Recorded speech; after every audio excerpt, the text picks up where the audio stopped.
যারা ইউটিউব ফেসবুকে রান্নার ভিডিও আপলোড করে তাদের প্রত্যেকটা ভিডিও শেষে কিন্তু একটা কথা ইম্পর্টেন্ট, আর সেই কথাটা কিন্তু প্রত্যেকটা লোকই বলে। কিন্তু তারপরেও তাদের বানানো রেসিপি দেখে অন্য কেউ যদি সেই রেসিপি বানিয়ে তার পেজ বা চ্যানেলে আপলোড করে, তাহলে তাদের কিন্তু একটাই কথা, আমাকে কপি করেছে। আমার বানানো রেসিপিটা আমি আপলোড করেছি কিন্তু এই দিনে, আর তারপরে কিন্তু এই চ্যানেলের এই ভিডিওটা আপলোড হয়েছে।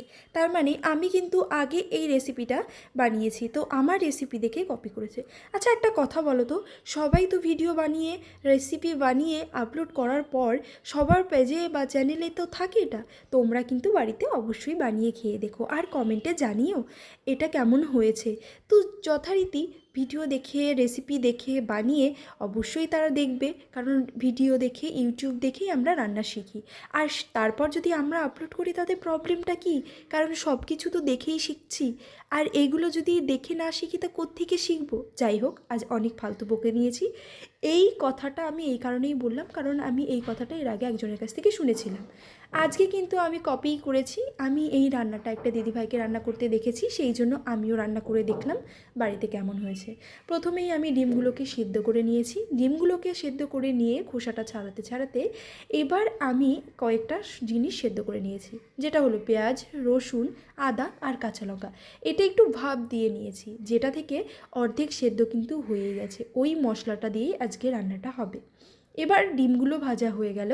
এবার কড়াইতে দিয়ে দিলাম একটা শুকনো লঙ্কা, তেজপাতা, কিছুটা গোটা গরম মশলা। এবার আদা, পেঁয়াজ, রসুন, একটা কাঁচা যে পেস্ট বানাই আমরা, সেই পেস্ট 2 চামচ মতো, সেটাকে প্রথমে খুব ভালো করে কষিয়ে নিচ্ছি। এবার একে একে কাশ্মীরি লঙ্কার গুঁড়ো, জিরে ধনে গুঁড়ো, হলুদ দিয়ে আবারও কিন্তু খুব ভালো করে কষিয়ে নেব। সুন্দরভাবে কষানো হয়ে গেল। এবার এর মধ্যে আমি আগে থেকে যে ভাপ দিয়ে রেখেছিলাম সেই মশলাটা পেস্ট করে নিয়েছি, এবার সেটা এর মধ্যে দিয়ে দিয়েছি।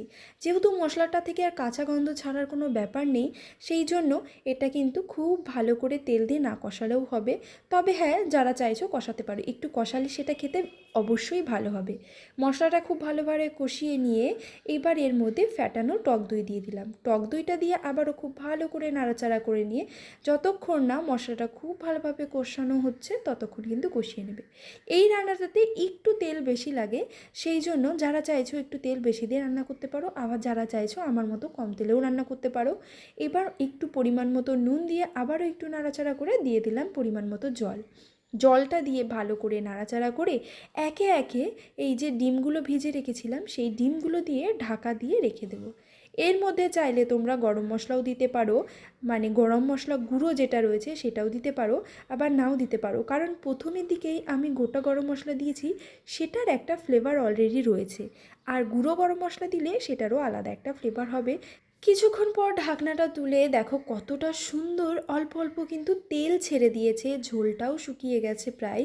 এবার এর মধ্যে দিয়ে কিন্তু আমি একটু ঘি ছড়িয়ে দিচ্ছি। যারা ঘি খেতে ভালোবাসো না তারা স্কিপ করে একটু বাটারও দিতে পারো, তবে আমি ঘিটাই দিয়েছি, আমি খেতে ভালোবাসি না তবুও দিয়েছি। এবার এর মধ্যে একটু গুঁড়ো গরম মশলা ছড়িয়ে নামিয়ে গরম গরম ভাত, পরোটা, রুটি কি চাই যার সাথে পারবে তার সাথে সার্ভ করো। আজকের এই রেসিপিটা কেমন লাগলো অবশ্যই জানিও। ভালো লাগলে লাইক করো, শেয়ার করো আর সাবস্ক্রাইব করো। আমি আবারও বলছি, আমি কিন্তু এটা একটা দিদিভাইয়ের ভিডিও দেখেই বানিয়েছি, তো কেউ বলো না আমাকে কপি করেছে। টাটা, চলে আসবো আবারও নতুন একটা রেসিপি নিয়ে।